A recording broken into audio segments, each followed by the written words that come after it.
Bueno, muchachos, saludos. Espero que todos se encuentren muy bien. Hoy vamos a continuar con el desarrollo de los temas que hemos venido abarcando. Hoy vamos a hablar un poquito sobre diferentes temas que están relacionados a la institucionalidad en Costa Rica, ¿verdad? Y todos los aspectos que se relacionan al mismo.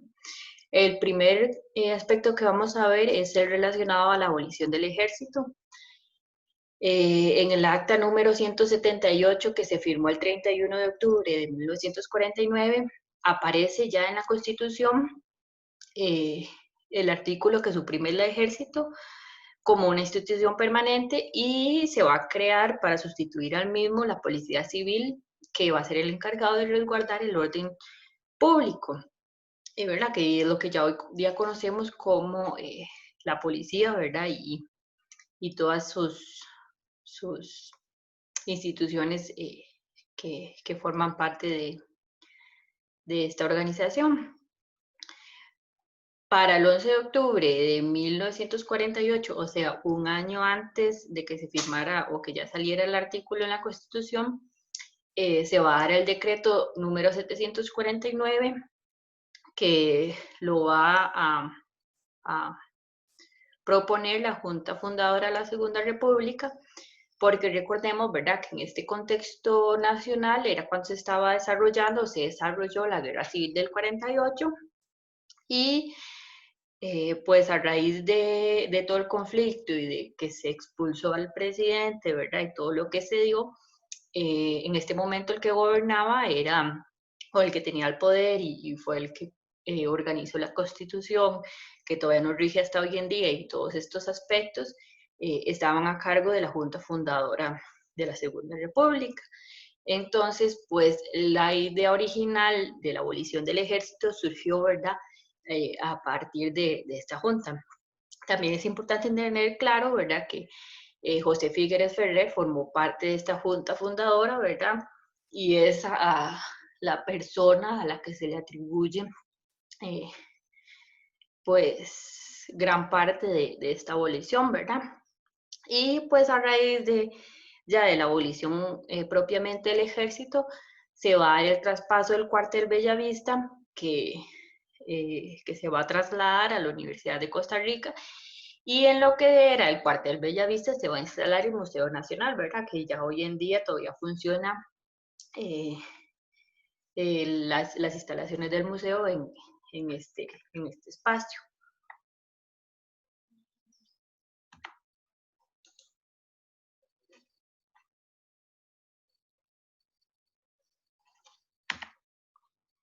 Ahora bien, hay que tener claro, ¿verdad?, que pues el ejército se abolió por múltiples razones. Muchas de esas razones fueron razones políticas, ¿verdad? Porque tenemos que tener claro que el, la principal institución que genera los golpes de Estado es el ejército, ¿verdad? Como lo hemos visto históricamente.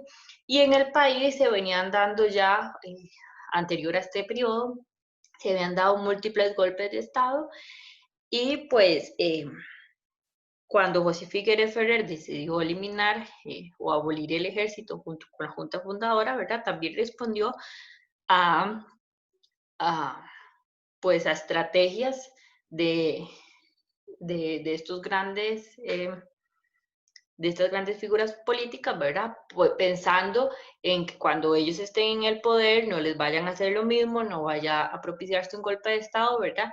Entonces, pues también respondía a todas estas, a todos estos intereses políticos.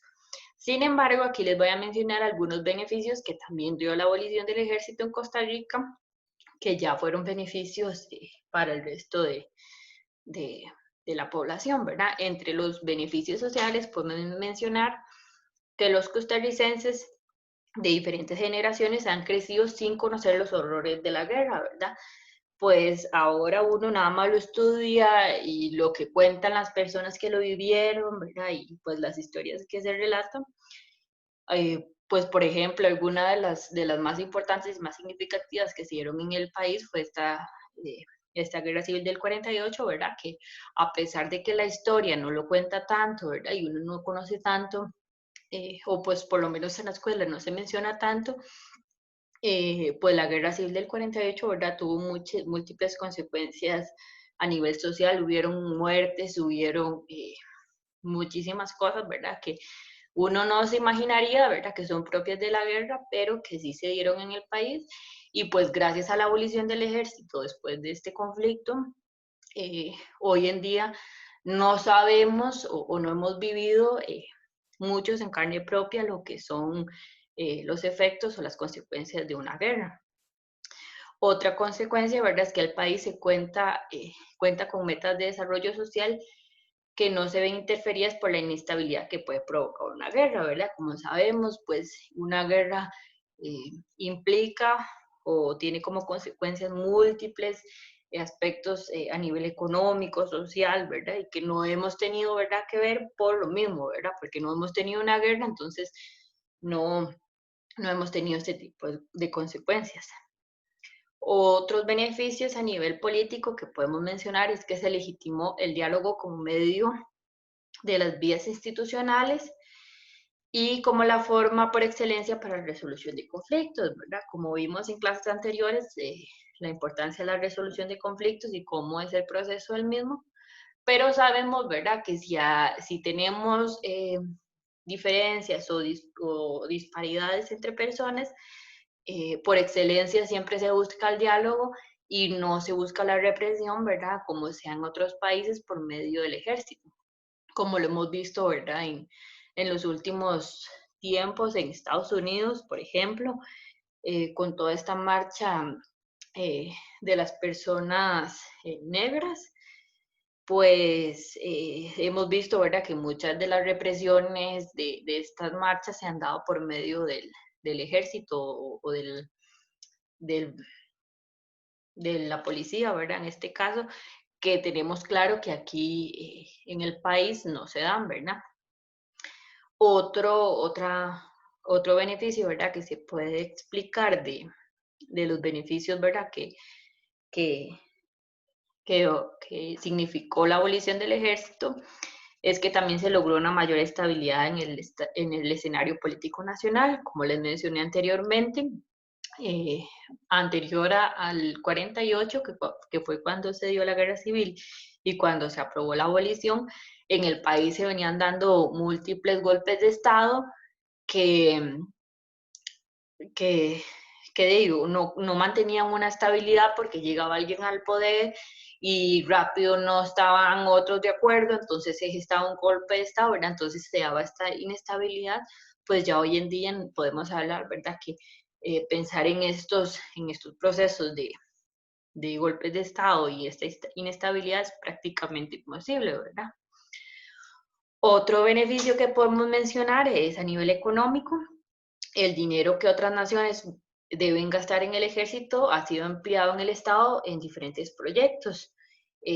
Pues esto es importante también mencionarlo porque cuando se firmó la abolición del ejército fue de los principales aspectos que se mencionaron, ¿verdad? Que respondía para hacer dinero que se iba a invertir en educación, ¿verdad? Generar todo un cambio a nivel social, que como les mencioné anteriormente, si bien muchas de las cosas que motivaron, o muchos de los aspectos que motivaron a la abolición del ejército fueron meramente políticos, ¿verdad? Por estrategias políticas, sí es bien sabido que pues el mantener un ejército eh, implica muchísimos gastos y el país no ha tenido que incurrir en todos estos por, porque no hemos tenido, ¿verdad?, esta institucionalidad, entonces, esta institución, perdón, entonces, pues ha sido dinero que se ha logrado invertir en educación, en el seguro social, ¿verdad? Saber que nosotros contamos con la caja, más en un contexto actual, ¿verdad? Como lo de la pandemia, tener la certeza de que la caja está ahí y aunque nos quejemos mucho y digamos que esto, que lo otro, que lo que duramos en filas, que nos mandan las citas para no sé cuándo, En otros países, pensar en una institución como la caja es prácticamente un sueño, ¿verdad? Y pues a pesar de todo lo que le veamos malo, eh, si no tenemos la caja, muchos no podríamos costearnos un, eh, un hospital privado, ¿verdad? Entonces, es parte de los beneficios que hemos podido tener a raíz ¿verdad? De no tener un ejército. Y por último, ¿verdad? A nivel cultural se promovió la paz como un elemento propio de la identidad costarricense, ¿verdad? Ya todos sabemos que a nivel internacional, pues, se nos conoce como los ticos, somos paz, somos pura vida, ¿verdad? Porque hemos dado esta imagen de paz al no contar con un ejército. Aquí, ¿verdad? Les hice este mapita para retomar un poquito de lo que ya hemos visto, ¿verdad? Y para ubicar un poquito las ideas antes de pasar al siguiente tema, que trata sobre la organización institucional en Costa Rica, ¿verdad? Y vemos los diferentes aspectos. El primero es el constitucionalismo, que como vimos en clases anteriores, hace referencia a que la constitución política es la norma fundamental y suprema del país. O sea que todo lo que dice ahí es lo que se cumple a cabalidad, ¿verdad? Y entonces es que nos dice qué leyes debemos cumplir, qué normas debemos seguir, ¿verdad? Y cómo debemos comportarnos, qué cosas están bien, qué cosas están mal. Por eso tenemos este, este mecanismo, ¿verdad? El segundo es el presidencialismo, que es que el sistema del gobierno en el que el presidente de la República también es el jefe de gobierno del Poder Ejecutivo. Como vimos, también hay otros países donde el presidente no es el jefe de gobierno. Aquí sí, ¿verdad? Pues esa cabeza que tenemos es eh, el que toma las decisiones importantes y es una misma figura. Después, los poderes del Estado, ¿verdad? Que como les he mencionado, es muy importante tener claro que en el país contamos con esta división de poderes, que no todo es lo que el presidente diga, sino que pues sea esta división para que no caigamos en una dictadura donde el poder la tenga una sola persona, sino que muchas decisiones importantes también recaen sobre otros poderes, como el legislativo y el judicial, ¿verdad? El siguiente aspecto es los mecanismos de incidencia, ¿verdad? Que fue el tema que vimos la última clase, que es la forma en que podemos hacer llegar nuestros comentarios o dudas a las personas que elegimos, ¿verdad? Hay muchísimos mecanismos para hacer llegar nuestras dudas, nuestras inquietudes y cómo pedir también esas rendiciones de cuentas que vemos en el último cuadrito. El siguiente es el gobierno local, ¿verdad? Que como les mencioné, está la división de poderes, pero que recordemos que también hay un gobierno local, porque eh, el país se divide en las provincias y estas provincias se dividen en distritos, perdón, en cantones, y estos cantones, a su vez hay distritos, pero los cantones son los que tienen su propio gobierno local, ¿verdad? Como lo conocemos, que son las municipalidades, y pues estas son encargadas de tomar muchas decisiones importantes, ¿verdad? Que están más relacionadas a nuestra cotidianidad, como por ejemplo, quién arregla el hueco que está fuera de mi casa, ¿verdad? En la calle. Muchas de esas decisiones más cercas a mí son las que toman los gobiernos locales, ¿verdad? Y por último, los mecanismos de rendición de cuentas, que es la obligación de los representantes políticos y de las instituciones también a someterse al escrutinio mediante los mecanismos de control, ¿verdad? Que nosotros podemos o debemos, y muchos también ya se hacen por protocolo, ¿verdad? Que ya cada cierto tiempo el gobierno tiene que dar una rendición de cuentas, ¿verdad? O si se llama en algún momento a rendir que cuentas de tal dinero, de tal cosa, pues se deben de dar todos estos procesos, porque recordemos igual que vivimos en una democracia, ¿verdad? Que es lo más importante en el país. Ahora bien, vamos a pasar al siguiente tema que habla un poquito sobre la cultura política del país y los valores y las actitudes. Vamos a ver el primer gran aspecto, que es la cultura democrática, que se entiende como el conjunto de valores, creencias, actitudes políticas No se trata de opiniones y percepciones o de evaluaciones sobre la democracia, sino lo que trata son las orientaciones de las cuales se derivan comportamientos, conductas y acciones de carácter más permanente hacia la sociedad y hacia los deberes y derechos de cada persona dentro de ella. Y ahora bien, vamos a ver algunos de esos valores y actitudes que menciono aquí, ¿verdad? Como por ejemplo, hablamos de valores y decimos que son los principios, creencias fundamentales que nos ayudan a preferir, apreciar y elegir cosas en un lugar, en lugar de otras, perdón, y en un comportamiento en un lugar u otro, ¿verdad? Y hablamos, cuando hablamos de valores, hacemos referencia a la libertad, a la igualdad política, a la solidaridad, a la tolerancia, al respeto, a la paz y a la honestidad, ¿verdad? Entonces, cuando entendemos que hablamos de valores, hablamos de todos estos aspectos que están estrictamente relacionados con la democracia. Y para cada valor vamos a tener alguna actitud, ¿verdad? Porque si yo soy libre, si yo tengo el valor de libertad, perdón, pues eso me va a generar alguna actitud, ¿verdad? Entonces, cuando hablamos de actitudes, hablamos de la disposición de ánimo que se manifiesta de algún modo. Para cada valor vamos a tener alguna actitud, como por ejemplo respetarnos, buscar fortalecimiento y desarrollarnos, aceptarnos, apreciarnos y buscar la reciprocidad, ¿no? Entonces, pues son todos estos comportamientos o conductas o acciones que nosotros tenemos como sociedad y que a su vez nos van a generar actitudes de cómo yo me desarrollo en la sociedad eh, y cómo debería desarrollarme eh, correctamente. Vamos a ver un poquito más de esto, ¿verdad? Hablando ya de los desafíos que me genera la cultura democrática en el país, pues el principal desafío es que no es exclusiva a las personas al poder, ¿verdad?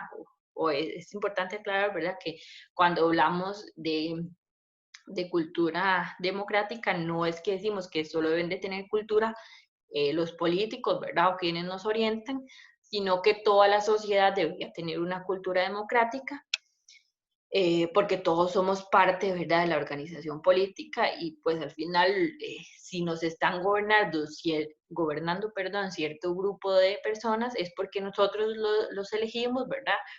Entonces, pues somos parte de nuestra organización política. Y pues entonces hablamos, ¿verdad?, de lo mismo, al contrario que decimos, ¿verdad?, que no es algo exclusivo del poder, sino que todos y todas somos parte del quehacer político de nuestro país, como les mencioné, pues cada acción que tomemos como individuo, colectivo, social, será trascendental para que nuestra sociedad funcione efectiva y eficazmente, ¿verdad? O sea, todas nuestras acciones van a tener una reacción en, en una sociedad, ¿verdad? Y los principales desafíos que contamos o que tiene la cultura democrática en el país es que necesitamos el fortalecimiento de los valores y las prácticas democráticas. Y el segundo es la intolerancia, ¿verdad? El primero va más orientado a que muchas veces creemos que nuestra obligación democrática nada más es ir a votar, que muchas veces ni siquiera eso hacemos, ¿verdad? No nos interesa ir a votar por las elecciones municipales, ¿verdad? Que son, como les mencioné, o les he mencionado a lo largo de todo el curso, eh, de las más importantes porque estas incluyen más mi inmediatez, ¿verdad? Y muchas veces ni siquiera vamos a votar o nos limitamos a creer que nada más es eso, ¿verdad? Y no participamos en nuestra organización comunal, no participamos en ninguno de estos grupos ¿verdad? Que tienen también mucha importancia en nuestra comunidad. Y el segundo, ¿verdad? La intolerancia que hemos visto y creo que se ha demostrado más después de las últimas elecciones nacionales, ¿verdad? Que inclusive actualmente todavía seguimos viendo esos dos bandos que, que han marcado, ¿verdad? Una división muy, muy significativa en el país, ¿verdad? Y que aún así, o aún hoy en día, ¿verdad?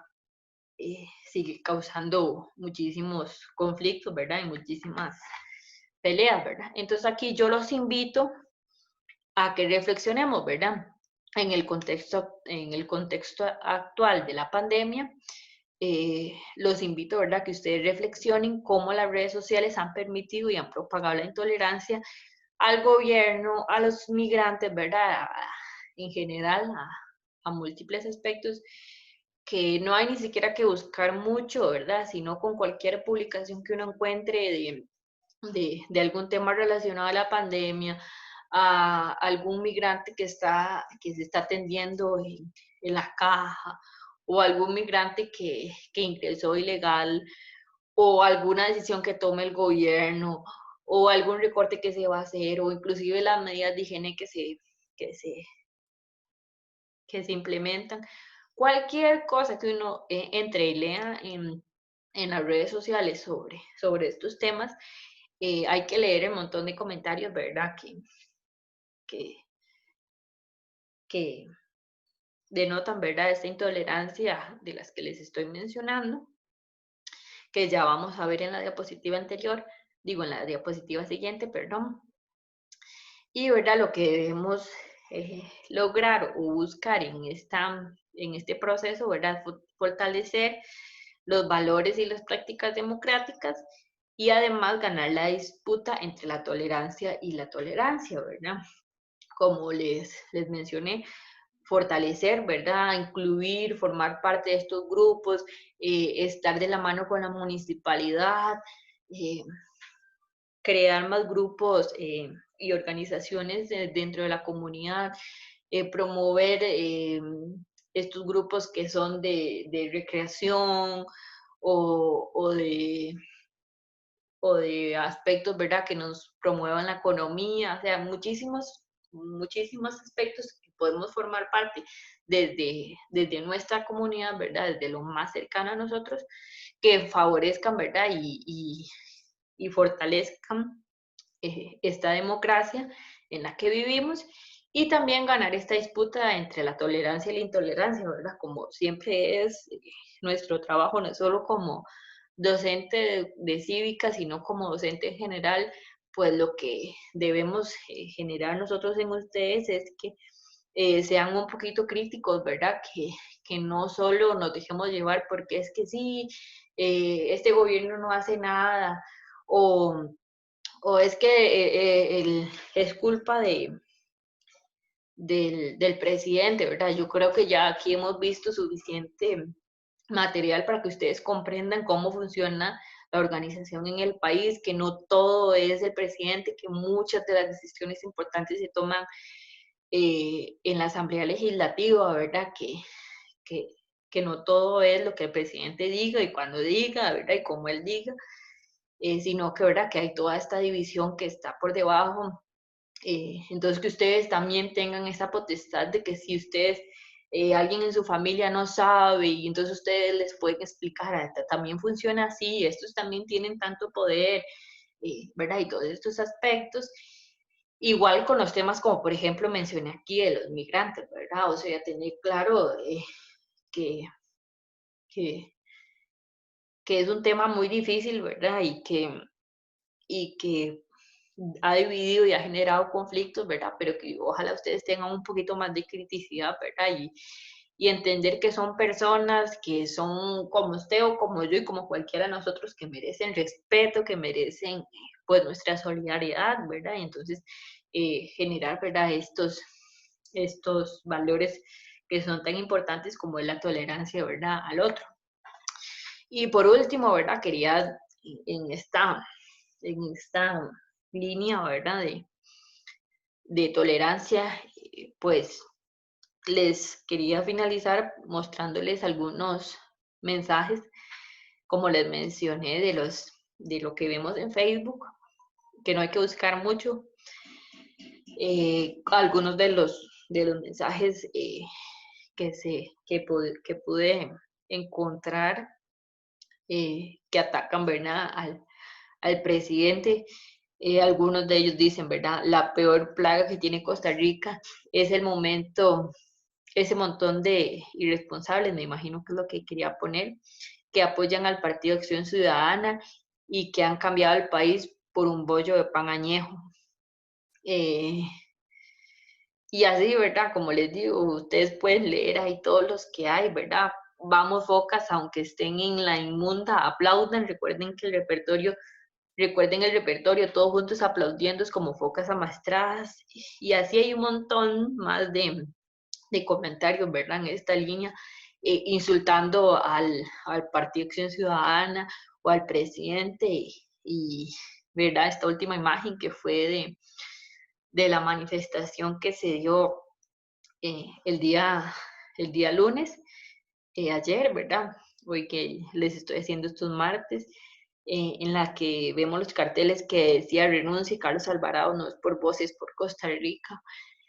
Y así, ¿verdad? Hay un montón de comentarios de personas que si bien, como les menciono, es muy importante fortalecer nuestra libertad de expresión, que es uno de los pilares que caracteriza al país, ¿verdad? Cada quien puede pensar y opinar lo que, lo que guste, pero eso no nos da derecho, ¿verdad?, a atacar a una persona o a atacar sin fundamento, como les he dicho. Yo espero que ya a estas alturas tengamos fundamento de decir, sí, puede que el presidente haya cometido tantos errores y no estoy de acuerdo con esto, según mi posición debería haber hecho esto, pero recordemos, como les digo, que y les he explicado a lo largo de todo el curso, no es solo el presidente, hay muchísima institucionalidad por debajo de él, o a la par de él, ni siquiera es que él manda, sino que